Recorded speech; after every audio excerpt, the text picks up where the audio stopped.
আসসালামু আলাইকুম প্রিয় অভিভাবকগণ, সকলের ভালো থাকার প্রত্যাশা করছি।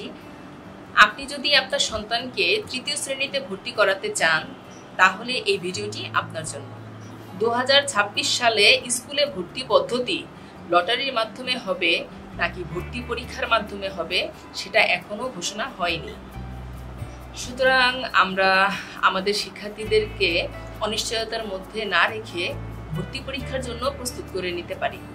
তৃতীয় শ্রেণীতে ভর্তি পরীক্ষা মূলত বাংলা, ইংরেজি, গণিত এই তিনটি বিষয়ের উপর হতে পারে। আবার কিছু শিক্ষা প্রতিষ্ঠান শিক্ষার্থীদের মেধা যাচাইয়ের জন্য কিছু সাধারণ জ্ঞানের প্রশ্ন করতে পারে। আজকের ভিডিওতে আমি আলোচনা করার চেষ্টা করব তৃতীয় শ্রেণীতে ভর্তি পরীক্ষায় কি ধরনের প্রশ্ন হতে পারে এবং একটি নমুনা প্রশ্ন দেখাবো। তবে মনে রাখবেন, ভিন্ন ভিন্ন শিক্ষা প্রতিষ্ঠান ভিন্ন ভিন্ন স্টাইলের প্রশ্ন করতে পারে। শিক্ষার্থীদের জন্য বোর্ড কর্তৃক নির্ধারিত যে 3টি বই রয়েছে সকল প্রশ্ন মূলত সেখান থেকেই আসতে পারে। তো চলুন আমরা একটু ধারণা নেই যে কিভাবে মার্কস বন্টন হতে পারে। বাংলা বিষয়ের উপর 30, ইংরেজি বিষয়ের উপর 30, গণিত বিষয়ের উপর 30, সাধারণ জ্ঞানের উপর 10। আবার এরকম হতে পারে সাধারণ জ্ঞান থেকে নাও প্রশ্ন আসতে পারে।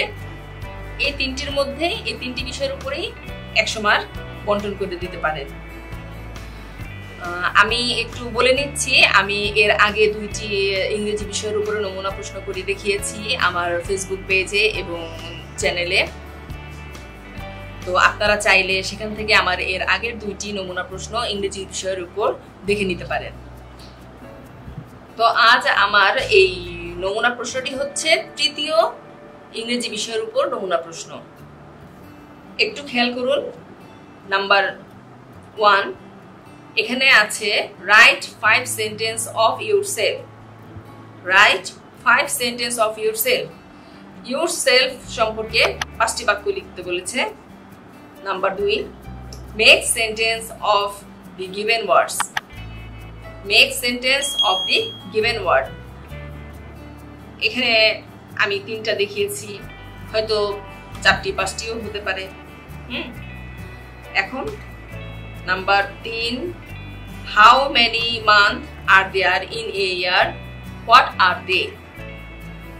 How many month are there in a year, what are they. এই একটি প্রশ্ন। আরেকটি প্রশ্ন খেয়াল করুন, write the meaning of word. Write the meaning of word. এরকম আমি 4টি করে দেখাচ্ছি। 5টিও হতে পারে, 6টিও হতে পারে। Number 5, fill in the blank by using given helping verbs। এখানে বক্সের মধ্যে কয়েকটি ভার্ব দেওয়া থাকবে। এই ভার্বগুলো নিয়ে শূন্যস্থান পূরণ করতে হবে, fill in the gaps গুলো করতে হবে। Number 6, answer the question. What is your name? Where do Fatiha live? How old is Fatiha? English for Today বই থেকে এই 3টি প্রশ্নই নেওয়া। আমি আগেই বলেছি ভিন্ন ভিন্ন শিক্ষা প্রতিষ্ঠান ভিন্ন ভিন্ন স্টাইলে প্রশ্ন করতে পারে। সুতরাং আগামী ভিডিওতে আরেকটি নমুনা প্রশ্ন নিয়ে আলোচনা করব। পরবর্তী ভিডিও দেখার আমন্ত্রণ রইল। ভালো থাকবেন সবাই। আল্লাহ হাফেজ।